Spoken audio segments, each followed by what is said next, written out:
Assalamualaikum warahmatullahi wabarakatuh. Alhamdulillah, kita berjumpa lagi dengan mata kuliah studi Islam. Kali ini kita akan bahas materi yang pertama, yaitu Islam dan studi agama. Mari kita bahas bersama. Islam dan studi agama meliputi pendahuluan, yaitu latar belakang masalah, kemudian rumusan masalah, tujuan penulisan makalah. Kemudian yang kedua yaitu pembahasannya yaitu yang pertama definisi agama, kemudian definisi Islam, dan definisi studi agama. Kemudian urgensi studi Islam, kemudian tujuan studi Islam, dan yang terakhir yaitu kesimpulan. Mari kita masuk pada bab pendahuluan.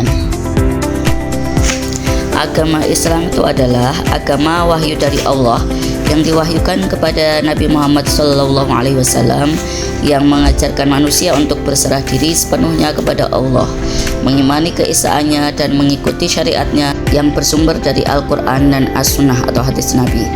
Kemudian ajaran Islam mencakup perintah, larangan, dan petunjuk untuk kebahagiaan hidup di dunia dan akhirat, serta menganjurkan umatnya untuk melakukan kebaikan, menjaga keadilan, dan menyebarkan kedamaian. Jadi studi Islam yang akan kita bahas itu disiplin ilmu yang mengkaji Islam secara komprehensif, baik dari aspek teologi, sejarah, hukum, maupun fenomena sosial dan budaya, menggunakan pendekatan interdisipliner dari berbagai disiplin ilmu untuk memahami ajaran dan praktik Islam dalam konteks kehidupan modern, serta mengembangkan wawasan kritis dan sistematis bagi mahasiswa dan akademisi. Kemudian rumusan masalah. Yang pertama, apakah definisi agama, Islam, dan studi agama? Yang kedua, bagaimana urgensi studi Islam? Ketiga, apakah tujuan studi Islam?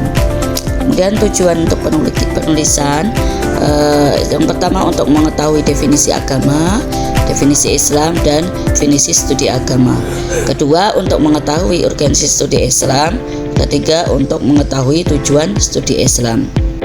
Kemudian masuk pada bab pembahasan, diawali dengan pembahasan tentang definisi agama, Islam, dan studi agama. Agama berasal dari bahasa Sanskerta, A dan Gam. A itu berarti tidak dan Gam berarti pergi. Jadi berarti tidak pergi, tetap di tempat, langgeng, diwariskan secara turun-temurun. Itu bahasa Sanskerta. Kemudian dalam pandangan Islam, agama disebut ad-din. Kata din secara etimologi adalah peraturan ilahi yang mengantarkan orang yang berakal sehat dengan sadar menuju kebahagiaan dunia dan akhirat. Kemudian menurut Al-Maududi, din adalah serangkaian ajaran yang berisi tuntunan lengkap tentang cara berpikir, bersikap, berbuat, dan bertingkah laku yang baik tanpa terikat oleh faktor ruang dan waktu. Sedangkan Islam, jika dilihat dari segi etimologi, itu Islam berasal dari bahasa Arab, yaitu dari kata aslama dan salam yang merupakan fi'il madi atau kata kerja lampau yang artinya keselamatan.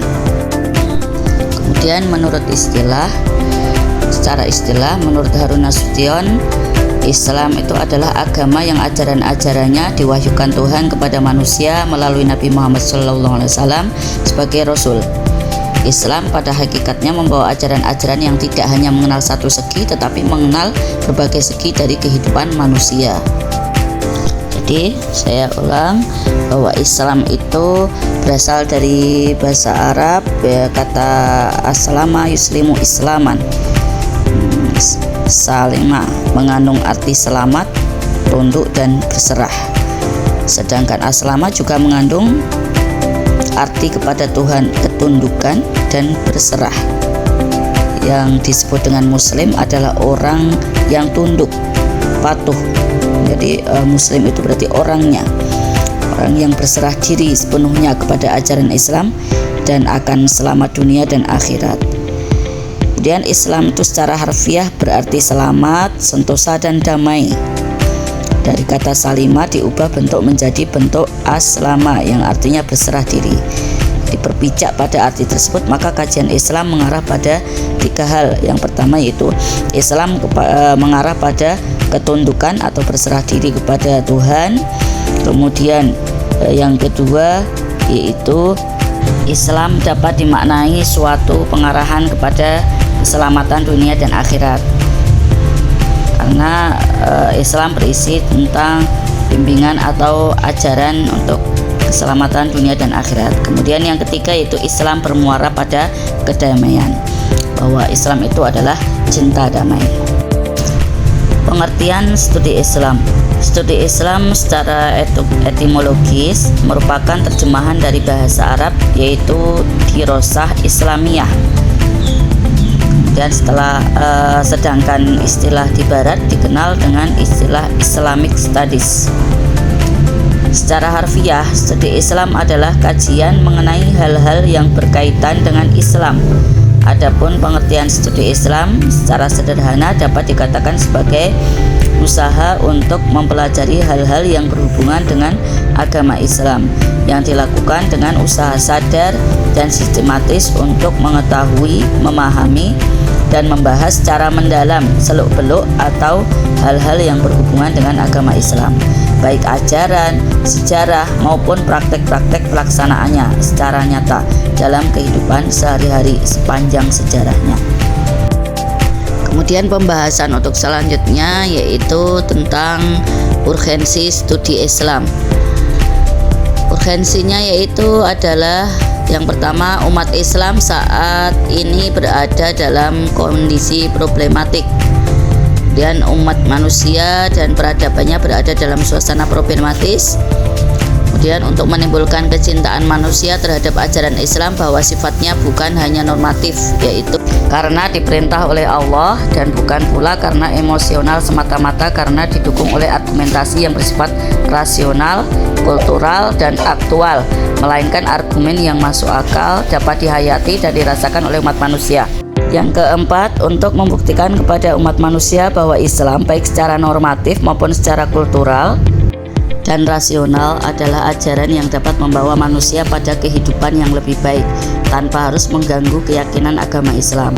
Kemudian yang terakhir yaitu untuk menghilangkan citra negatif dari sebagian masyarakat terhadap ajaran Islam. Nah, demikian itu adalah urgensi kita mempelajari studi Islam. Selanjutnya yaitu tujuan studi Islam. Tujuan yang pertama yaitu mempelajari secara mendalam hakikat agama Islam dan posisi serta hubungannya dengan agama-agama lain dalam kehidupan budaya manusia. Tujuan yang kedua, mempelajari secara mendalam pokok-pokok inti isi ajaran agama Islam yang asli dan penjabaran dan operasionalisasinya dalam pertumbuhan dan perkembangan budaya dan peradaban Islam sepanjang sejarahnya. Tujuan yang ketiga yaitu mempelajari secara mendalam sumber dasar ajaran agama Islam yang tetap abadi dan dinamis serta aktualisasinya sepanjang sejarahnya. Yang keempat, mempelajari secara mendalam prinsip-prinsip dan nilai-nilai dasar ajaran agama Islam dan realisasinya dalam membimbing dan mengarahkan serta mengontrol perkembangan budaya dan peradaban manusia pada zaman modern ini. Masuk pada kesimpulan, agama adalah sistem kepercayaan kepada Tuhan atau kekuasaan ilahi yang mencakup ajaran, nilai, dan praktek yang membimbing manusia dalam mencari makna hidup, mencapai kebahagiaan dunia dan akhirat, serta menciptakan tatanan sosial yang didasarkan pada prinsip-prinsip sakral. Kemudian pengertian Islam adalah agama wahyu yang sumber utamanya adalah Al-Quran dan Sunnah Nabi Muhammad SAW yang mengajarkan penyerahan diri sepenuhnya kepada Allah SWT serta mengandung hukum dan petunjuk untuk kebaikan manusia di dunia dan akhirat. Sedangkan studi agama adalah program akademik dan bidang keilmuan yang mempelajari agama-agama secara sistematis objektif dan netral untuk memahami berbagai tradisi keagamaan, keyakinan, praktek spiritual, serta sejarah dan interaksi antar agama. Dan urgensi studi Islam yaitu untuk membimbing individu dan masyarakat dalam memahami serta mengamalkan ajaran Islam, memperkuat identitas dan membentuk karakter yang baik sesuai nilai-nilai moral dan spiritual agama. Studi ini juga penting untuk menghadapi kompleksitas zaman, menata kehidupan sesuai syariat, membangun dialog antar umat beragama, serta memberikan solusi atas permasalahan umat Islam dengan pendekatan ilmiah yang komprehensif. Kesimpulan yang ketiga yaitu tujuan studi Islam adalah untuk memahami hakikat agama Islam secara mendalam, menguasai ilmu-ilmu agama, membentuk karakter dan spiritualitas yang mulia, serta mendorong transformasi sosial budaya menuju masyarakat yang berkeadilan dan toleran. Nah, demikian penjelasan untuk mata kuliah hari ini, yaitu tentang Islam dan studi agama. Saya akhiri, wabillahi taufiq wal hidayah. Wassalamualaikum warahmatullahi wabarakatuh.